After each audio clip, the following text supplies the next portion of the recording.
কাজকে সুন্দর ও কার্যকরী করার আজকে দেখাবো কনক্রিট কিছু কৌশল। কাজকে আমরা আগের রাতেও চাইলে সুন্দর করে সাজিয়ে নিতে পারি।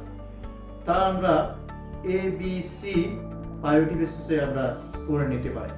অর্থাৎ এ মানে হচ্ছে অ্যাবসলিউটলি মাস্ট ডু, অর্থাৎ সবচেয়ে গুরুত্বপূর্ণ কাজ। আর বি মানে শুড ডু, দরকারি কাজ, কিন্তু এর মতো নয়। আর সি মানে হচ্ছে কুড ডু, অর্থাৎ আপনি চাইলে করতে পারেন, আবার চাইলে নাও করতে পারেন, অথবা কাজটি অন্য কাউকে দিয়েও করাতে পারেন। তো আমরা এর কাজগুলিকে চেষ্টা করব দিনের শুরুতে রাখা, কারণ ওই সময়টা মানুষের ব্রেন থাকে শার্প এবং ঠান্ডা, এবং সেগুলি অত্যন্ত গুরুত্বপূর্ণ কাজ এবং এগুলি সুন্দরভাবে করা উচিত। ধন্যবাদ।